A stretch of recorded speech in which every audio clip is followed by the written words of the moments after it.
Rebecca Switek here to tell you about how I have been influenced by education. When I was born, the umbilical cord was tied around my neck, which caused a lack of oxygen to get to my brain. This resulted in learning disabilities that I had as a child. This is the first of many things that would have a great impact on my educational experience. My mother was a teacher. Also, obviously, another huge impact. She taught at a very small private school. Have you heard of the DuPonts? Campbell Soup? Yeah, I went to school with their heirs. Only I went there for free while my mom and I were at poverty level. I had more trouble learning than everyone else. And I didn't have a lot of the resources that they had. A private school teacher just doesn't make as much as a public school teacher. You think that public school teachers don't make a lot and you should try working at a private school. So we were at the poverty level and I had trouble learning. But I had some amazing teachers and got a very fabulous and unique education, much closer to the one that we were talking about now in our mindfulness class than the ones we see in our current public school system. It also gained me a unique perspective to be in the position that I was in and have the education and see the other things that people had. Going through in high school, I became Quaker and went to a lot of gatherings. This was the first of some of my mindful experience in understanding meeting and being Quaker. It was a lot of fun. And I continued my private school education. And because of my rewarding education and the experiences that I had, I went on to become a teacher myself, a special education teacher. And while I was becoming a special education teacher, I had a professor, Dr. Aday. She was amazing. She believed in me, and she helped me to find the real me. That glare is horrible. I apologize. She was Nigerian, and I had the opportunity to travel to Nigeria with her. She had a school there in Otutulu, the village of. And while I was there, I was able to help her develop a curriculum for her school.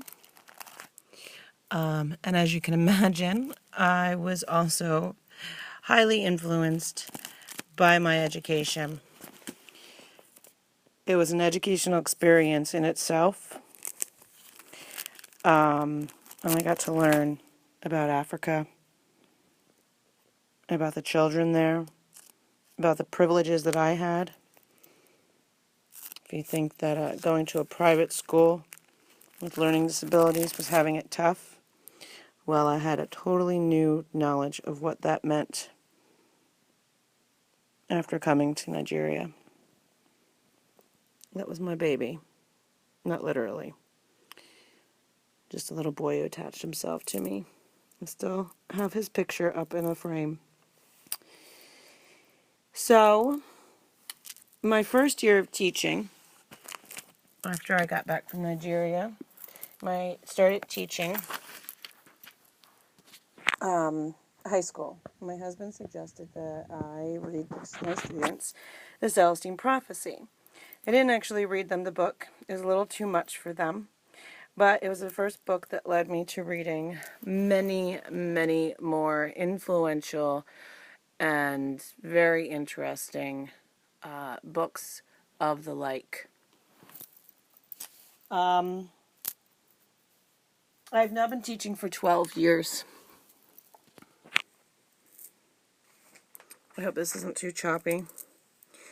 Mostly high school students with your basic learning disabilities, all similar to mine.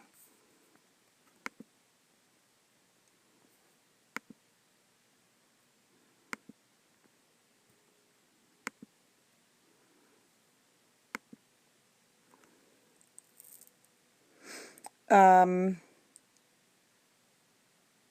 like teaching high school.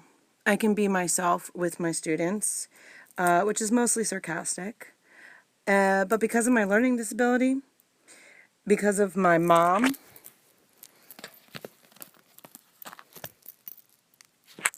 because of the education that I got throughout my life, throughout many of the amazing, this woman was awesome to me and believed in me so much. So many of these teachers and their support and their caring for me. They believed in me. They taught me compassion. And because of my mindful compassion, I am a good teacher.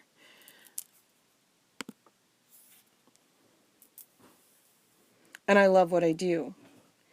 My educational self-portrait is really almost my only self-portrait.